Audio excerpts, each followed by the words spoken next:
أعوذ بالله من الشيطان الرجيم بسم الله الرحمن الرحيم إن الذين كفروا بالذكر لما جاءهم وإنه لكتاب عزيز لا يأتيه الباطل من بين يديه ولا من خلفه تنزيل من حكيم حميد ما يقال لك إلا ما قد قيل للرسل من قبلك إن ربك لذو مغفرة وذو عقاب أليم صدق الله العلي العظيم۔ گزشتہ آیات مبارکہ میں اللہ تعالیٰ نے کچھ اپنی نعمتوں کا تذکرہ فرمایا کہ زمین ہے، آسمان ہے، پانی ہے، پھر زمین کا غیر آباد ہونے سے پھر آباد ہونا، یہ ساری اللہ تعالیٰ کی قدرت کی نشانیاں ہیں۔ جس طرح مردہ زمین زندہ ہو جاتی ہے، اس طرح مردہ لوگوں کو بھی زندہ کر کے اللہ تعالیٰ حساب کتاب لیں گے۔ تو یہاں سے آگے پھر اللہ تبارک و تعالیٰ نے قرآن پاک کا انکار کرنے والوں کا تذکرہ فرمایا کہ جو لوگ بھی قرآن کی، اللہ تعالیٰ کے دین کا انکار کرتے ہیں وہ اللہ تعالیٰ کے علم سے باہر نہیں ہیں، ان کا حساب کتاب ہوگا۔ بہانہ بناتے ہیں کہ قرآن سمجھ میں نہیں آتا، یہ صرف ان کی شرارت ہے، ان کا بھی حساب کتاب میرے سامنے ہوگا۔ اور اگر لوگ پیغمبر کریم صلی اللہ علیہ وسلم کے ساتھ اس طرح کی بے ادبی کرتے ہیں تو پہلے والے لوگوں کے ساتھ بھی، انبیاء کرام کے ساتھ اس طرح کا معاملہ ہو چکا ہے۔ اللہ تعالیٰ فرماتے ہیں ان الذین کفروا بالذکر لما جاءہم، یقیناً جن لوگوں نے انکار کیا اس نصیحت نامے کا جب کہ ان کے پاس آیا، ہم ان کو جانتے ہیں۔ وَإِنَّهُ لَكِتَابٌ عَزِيزٌ، یقیناً یہ ایک محفوظ کتاب ہے۔ یہاں قرآن پاک کا نام اللہ تعالیٰ نے ذکر بتلایا، یعنی نصیحت کی چیز۔ قرآن پاک اللہ تعالیٰ کی طرف سے ایک نصیحت نامہ ہے، جو لوگ بھی اس قرآن پاک کو پڑھیں گے وہ ان کے لیے بڑی نصیحت ہوگی، ہر طرح سے یعنی اندھیروں سے، غلط کاموں سے اور نقصان سے بچاؤ کا ذریعہ ہے۔ اور آگے فرمایا کہ انہ لکتاب عزیز، یہ ایک محفوظ کتاب ہے، یعنی اللہ تعالیٰ نے اس کی گارنٹی دی ہے کہ کوئی اس کو تبدیل نہیں کر سکتا۔ انا نحن نزلنا الذکر وانا لہ لحافظون، ہم نے ہی قرآن نازل کیا ہے اور میں ہی اس کو حفاظت کرنے والا ہوں۔ ابھی بات یہ ہے کہ جب قرآن پاک نازل ہونے لگا اس وقت سے دشمنوں نے زور لگایا، خود شیطان نے پہلے نمبر پر اس کو تبدیل کرنے کی کوشش کی، پھر انسانوں نے اس کو اندر رد و بدل کرنے کی کوشش کی، لیکن آج تک اللہ تعالیٰ کے فضل سے اس کے الفاظ بھی محفوظ ہیں، اس کی معنی بھی محفوظ ہے، اس کا تفسیر بھی محفوظ ہے، تو اس کے مسائل بھی محفوظ ہیں۔ اگر کسی نے کوئی مسئلہ قرآن کے خلاف بتایا تو بھی مولوی اس کی پکڑ کرتے ہیں، خبردار۔ اگر کوئی ترجمہ کوئی تبدیل کرتا ہے تو بھی مولوی اس کو چھوڑتے نہیں ہیں کہ خبردار۔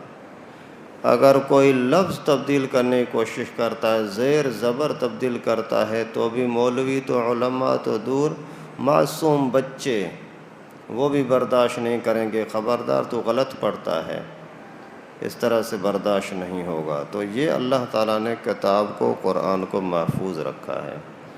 حالانکہ قرآن پاک کے ساتھ دشمنی بھی بہت زیادہ کی گئی، لاکھوں کی تعداد میں نسخے ایک ٹائم پر جلا دیے گئے، اور لاکھوں علماء کو اور قرآن والوں کو مار دیا گیا، قرآن پر پابندی لگائی گئی۔ جیسے روس کے اندر اتنا ظلم ہوا کہ پورے ملک کے اندر باقاعدہ قرآن پاک کا ایک بھی نسخہ نہیں تھا، اور ترکی کے اندر جب کمال ترک آیا، مکمل طور پر قرآن پر پابندی لگا دی، داڑھی پر پابندی لگا دی، لیکن اس کے باوجود اللہ تعالیٰ کے فضل و کرم سے قرآن پاک محفوظ ہے۔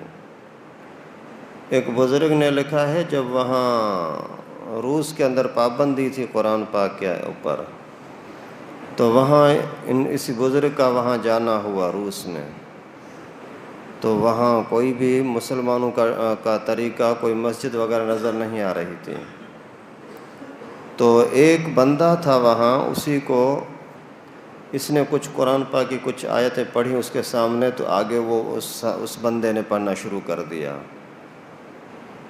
تو یہ حیران ہو گیا، بولا میرے پاس جو قرآن پاک تھا اس کو میں نے کھول کر کے بولا یہاں سے پڑھو، بولا مجھے نہیں آتا، یہاں سے پڑھو مجھے نہیں آتا، یہاں سے پڑھو مجھے نہیں آتا، اگر میں 2 لفظ پڑھوں تو وہ پڑھنا شروع کر دے۔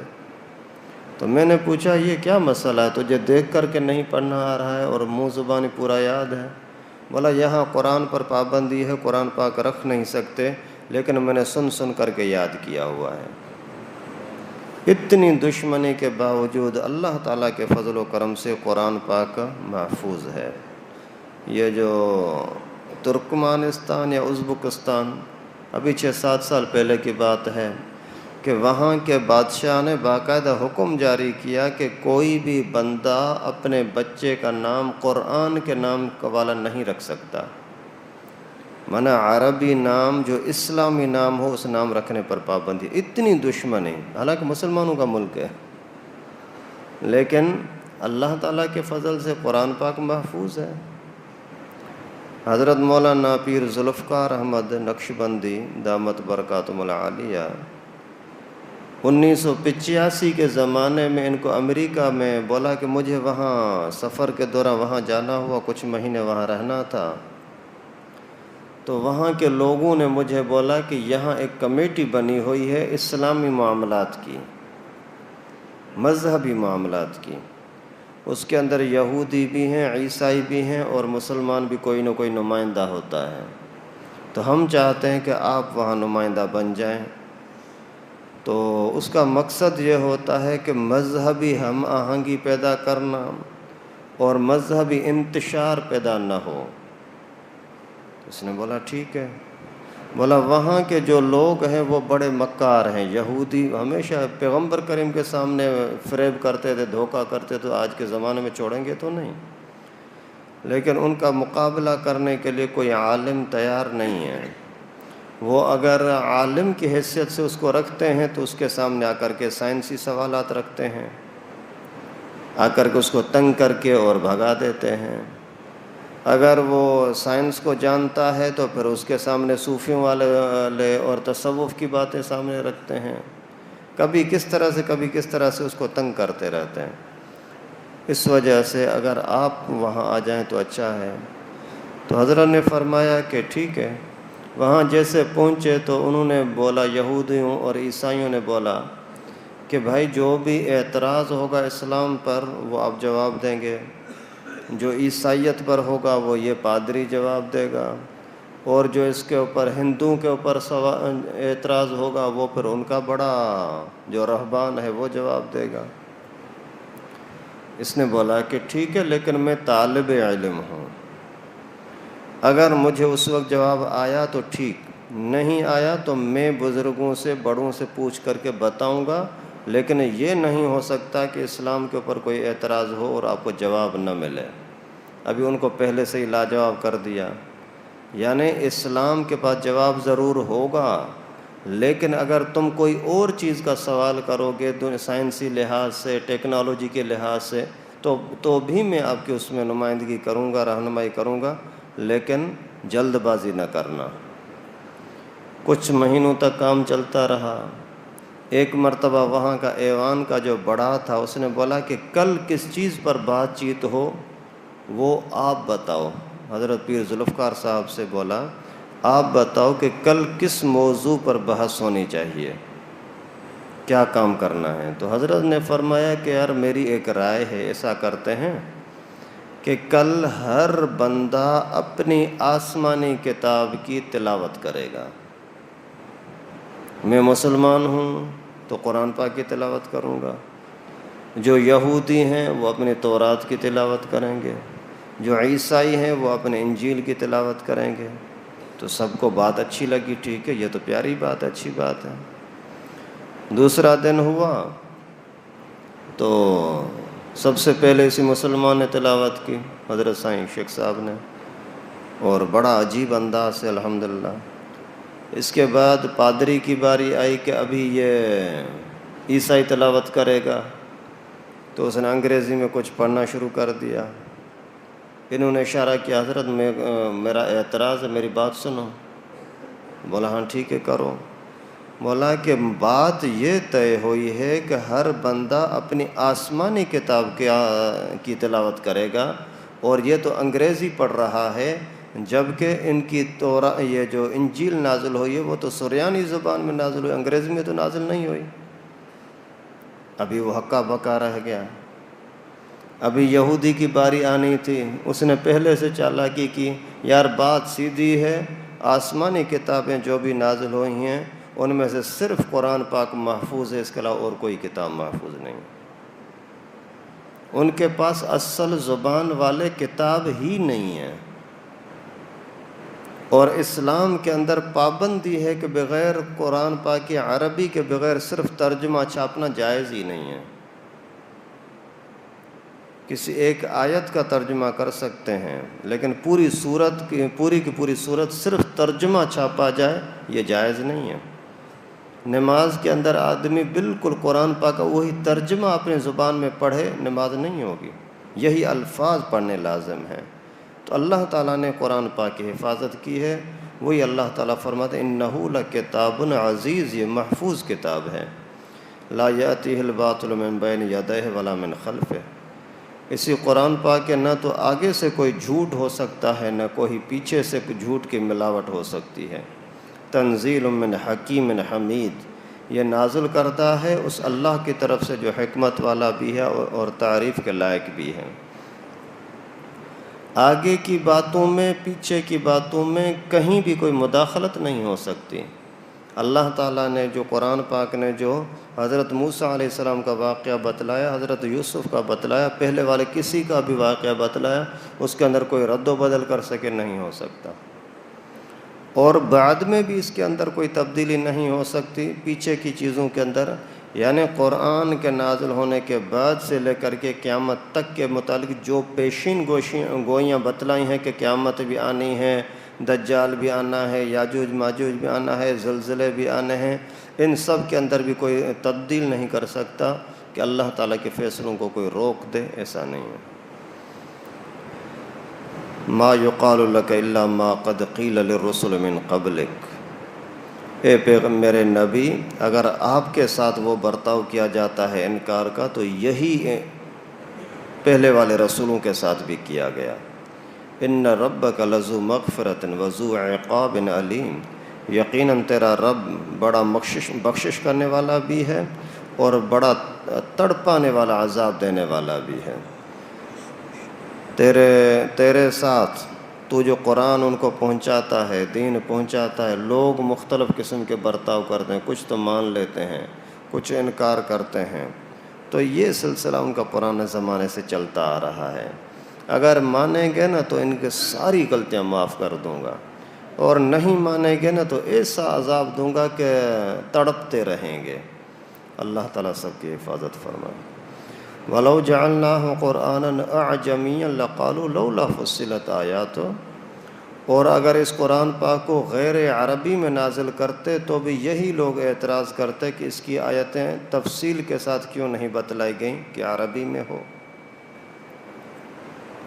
پیغمبر کریم صلی اللہ علیہ وسلم کے پاس اس زمانے کے لوگ آئے، یار تیری باتیں ہمیں سمجھ میں نہیں آتی، عجیب باتیں کرتا ہے، نعوذ باللہ۔ تو اللہ تعالیٰ نے فرمایا کہ اگر یہ تم بھی عرب لوگ ہو، قرآن بھی عربی میں ہے، پھر بھی تم کہتے ہو کہ ہمیں سمجھ میں نہیں آتا، اور اگر اسی قرآن پاک کو غیر عربی میں نازل کیا جاتا، سریانی کے اندر، عبرانی کے اندر، سندھی کے اندر، پشتو انگریزی کے اندر، تو بھی تو تم یہی کہتے ہیں نا، یار یہ تو ہماری زبان کا ہی نہیں، ہم کیسے سیکھیں، ہم اس کو کیسے سمجھ سکتے ہیں؟ تو یہ صرف ان کی شرارت ہے، اور کہتے کہ اعجمی و عربی، ہم لوگ تو عرب ہیں اور قرآن عجمی، یہ ہمارے کس کام کا ہے؟ تو جو انکار کرنے والا ہوتا ہے نا، وہ اسی طرح سے انکار کرتے رہتے ہیں۔ قل هو للذین آمنوا ھدی و شفاء، اے میرے نبی آپ ان سے کہہ دو کہ قرآن پاک ہدایت بھی ہے، شفا بھی ہے، لیکن ایمان والوں کے لیے۔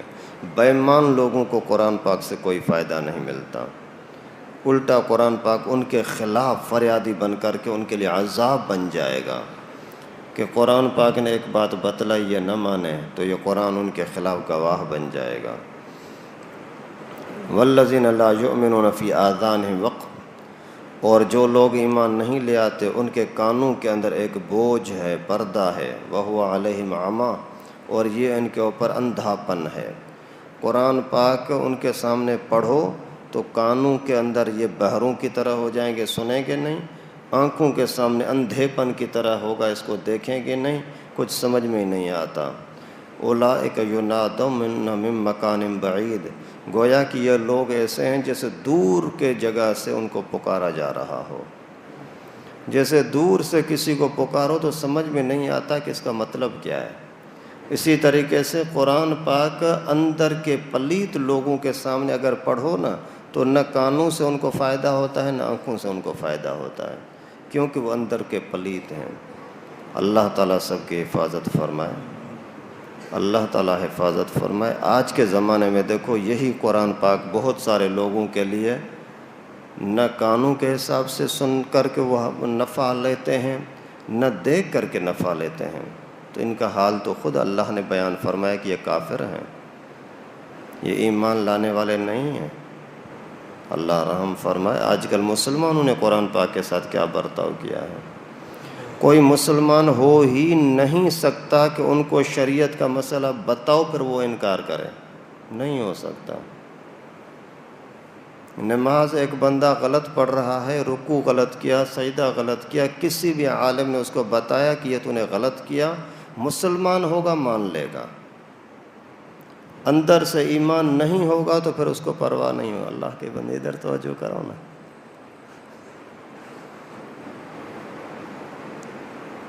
وَلَقَدْ آتَيْنَا مُوسَى الْكِتَابَ، اور بے شک ہم نے موسیٰ کو بھی کتاب عطا کی تھی، تورات۔ فَاخْتُلِفَ فِيهِ، لوگوں نے اس کے اندر بھی عجیب ظلم کیا، اختلاف کیا، نہ مانے۔ وَلَوْلَا كَلِمَةٌ سَبَقَتْ مِن رَبِّكَ لَقُضِيَ بَيْنَهُمْ، اگر اللہ تعالیٰ کی طرف سے فیصلہ نہ ہو چکا ہوتا تو اللہ تعالیٰ کی طرف سے پہلے یہ فیصلہ نہ ہو چکا ہوتا کہ قیامت فلاں وقت پر آئے گی تو ابھی ان کو عذاب مل چکا ہوتا۔ وَإِنَّهُمْ لَفِي شَكٍّ مِّنْهُ مُرِيبٍ، اور یقیناً یہ لوگ شک میں پڑنے والے ہیں۔ پیغمبر کریم صلی اللہ علیہ وسلم کو تسلی دی گئی، آج کے اس امت کو بھی تسلی دی گئی، قیامت تک آنے والے سب مسلمانوں کو۔ آپ اگر دین پہنچاتے ہو تو اس کی وجہ سے اگر لوگ مخالفت کرتے ہیں تو پریشان نہ ہوں۔ پہلے والے انبیاء کرام کے ساتھ بھی ایسا ہوا تھا، آپ کے ساتھ بھی ایسا ہو رہا ہے، وہاں بھی دشمن تباہ و برباد ہوئے، آج بھی دشمن تباہ و برباد ہوں گے۔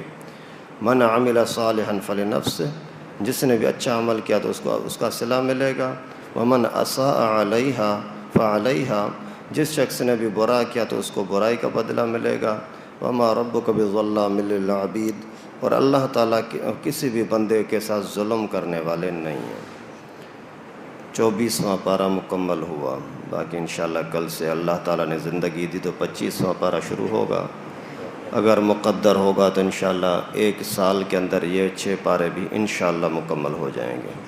اللہ تعالیٰ سے دعا ہے کہ اللہ پاک ہم سب کو قرآن پاک کو صحیح سمجھنے کی توفیق نصیب فرمائے۔ وآخر دعوانا الحمد